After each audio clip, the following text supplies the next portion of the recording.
Good evening, Bahamas. Coming up tonight. Former PLP Cabinet Minister Shane Gibson is arraigned in the Supreme Court. The Minister of Education speaks out on gang violence in public schools.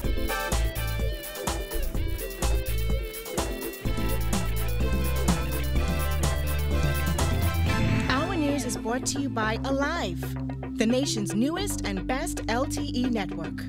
Good to be alive. Welcome to our news and thanks for joining us. I'm Kyle Joaquin. Topping news tonight, former Cabinet Minister Shane Gibson was back in the Supreme Court this morning to answer to charges of bribery and extorting a man of $250,000. Jasmine Brown was in court and has all the details in this report. This morning's arraignment got off to a bit of a late start after Gibson and his attorney Wayne Monroe arrived after 10 a.m. Gibson, who was accompanied to court by his wife, appeared before Justice Cheryl Grant Thompson, who was sitting in for Justice Bernard Turner. The former Labor and National Insurance Minister was arraigned on 31 counts. The charges included 15 counts of extortion, 15 counts of bribery, and 1 count of misconduct in public office. That's 8 fewer counts than at his initial appearance in a magistrate's court in early August. It is alleged that between January 2, 2017 and April 30, 2017, Gibson demanded $250,000 from contractor Jonathan Ash. When he was presented a voluntary bill of indictment in court on October 4th, Gibson was given 21 days to provide an alibi.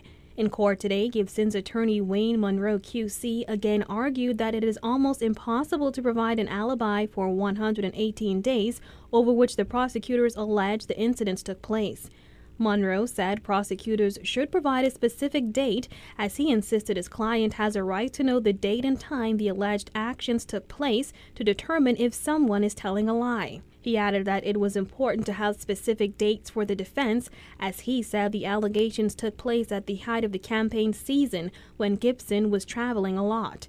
Counsel for the Attorney General's office, Terry Archer, argued that it was just a yay or nay matter, as he insisted Gibson either did or did not commit the crime. After a nearly 30-minute back and forth between the pair, with Archer at one point insisting Monroe should not be allowed to run the court, Justice Grant Thompson ruled that the 21-day notice of alibi be suspended to allow the prosecution time to give more specific dates. As Gibson and his wife exited court, more than a dozen supporters created a barrier between the couple and the press as the pair jumped into a waiting Jeep that was parked near the entrance of the courtroom. Gibson is back in court on November 3rd. Reporting for our news, I'm Jasmine Brown. Education Minister Jeffrey Lloyd is aiming to defend his ministry following accusations that the placement of 15-year-old Anthony Smith into a public school where he was involved in a turf war that may have resulted in the young boy being fatally shot Tuesday night. Giorgio Bain tells us more. Following the father of that teenage boy killed in Prison Lane blaming the educational system for his son's death, the Minister of Education Jeffrey Lloyd says the ministry will not accept responsibility. The policy of the Ministry of Education is that children go to the schools in their respective areas. However, those children are required to register for those schools in a fashion and in a time that the schools would be able to accommodate them. Our schools have limited capacity. If those schools are unfortunately unable to accommodate those students, then they would have to be matriculated in another facility. So we cannot accept that it is the responsibility, or it is our cause, or there is the cause of this Ministry of Education, that the circumstances of which befell the young man in question, happens to be our blame. The boy's father, Wellington Francis Smith, told our news that his son only went to school a total of 3 times this year because he was involved in turf wars and fights. Smith says he tried to get his son into a different school but got no response from the ministry. According to Lloyd, he has found no record of these alleged requests. I understand that there might have been requests by this parent. I have done investigations. I have found no evidence of any request that was made. I am speaking as the minister. I have not found any evidence of any requests that was made of the ministry for this individual to be placed in a school that was closer to his home. According to Lloyd, there are programs in place for those in need of serious help and counseling, but unfortunately those that are most in need often refuse to get the necessary help. We have established programs for young men and women who find themselves in circumstances that we would consider to be abnormal. There is, our Jumpstart program. There is program SURE. Dr. Willard Barr leads the program with regard to the STAR Academy and other instances of interventions within our schools that are more than available for parents and students to take advantage of. Unfortunately, it is not as subscribed to as maybe the ministry would like. Noting that there could only be a matter of time before these rival gang killings make it into our schools, Lloyd says the methods taken to protect the innocent, including teachers and staff, must be beefed up. Vigilance, the further enforcement of the policies and rules and regulations that we presently have, a greater degree of observation as to these incidences and occasions and culture that is developing in our society, where we now have requirements at the entrances of our schools, particularly our senior schools, where you have to, as it were, subject yourself to some kind of scrutiny, some kind of search. This is the nature of the society in which we live, and the way we protect our teachers, the way we protect our staff, the way we protect other students is by these methodologies that have been employed, but we're going to have to beef up. Reporting for our news, I'm Georgie O'Bain.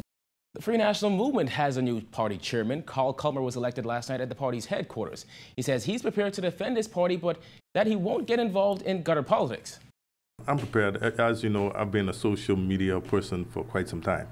I've been doing a lot of defending and I stayed in our party's position for over 3 years, a social media person. So I'm prepared to do that. I'm not going to do it the way that it was done in the past, that gutter politics. I don't believe in that.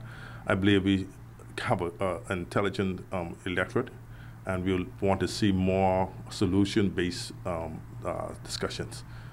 Culmer replaces former FNM Chairman Sidney Cawley, who is the Bahamas' new ambassador to the United States.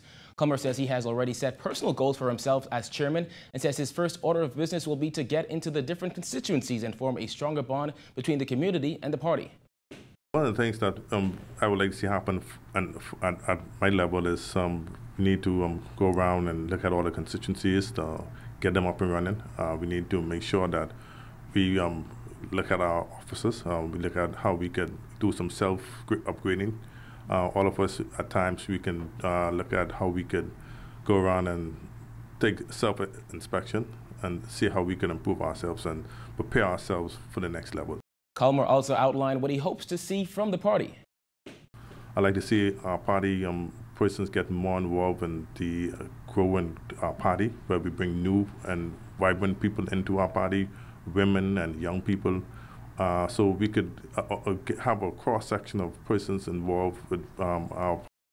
Conflicting reports are coming out of Long Island related to the amount of diesel spilled into the ocean when a stranded barge started to overturn.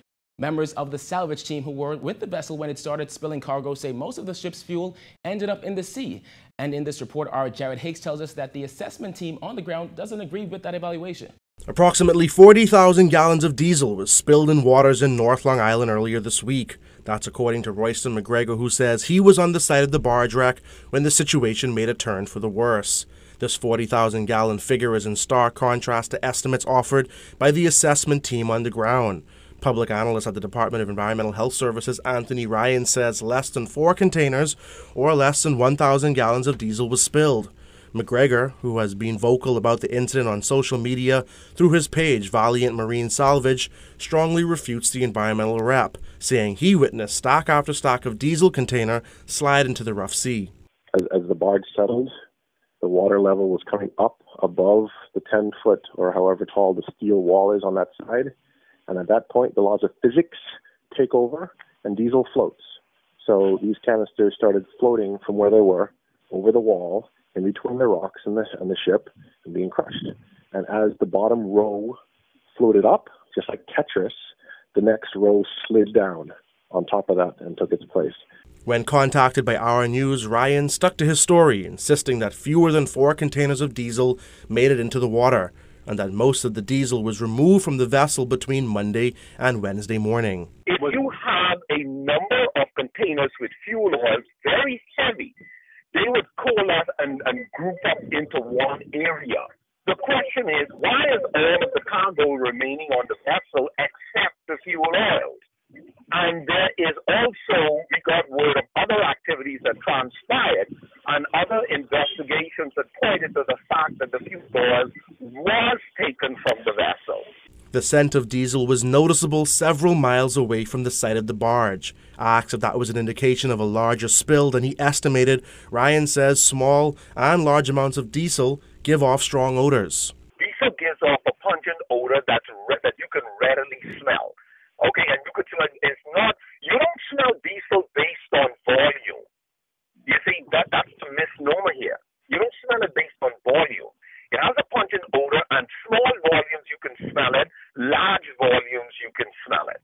Our News has obtained a copy of the ship's manifest, which shows that 150 containers, each containing 250 gallons of diesel, were on board the barge. An additional 400-gallon container is also listed in inventory.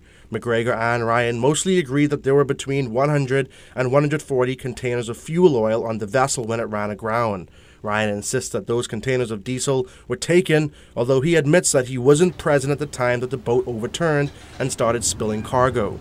McGregor says he wasn't interviewed by the assessment team to provide his account of what took place. Nonetheless, he told Our News that it's possible that a small amount of diesel was taken. However, he says Ryan's claim that most of the fuel was taken is false. If fuel was removed, it was so little that we didn't even notice. So there was no gaping hole like, oh, what the hell? There were 50 containers here. Where did they go?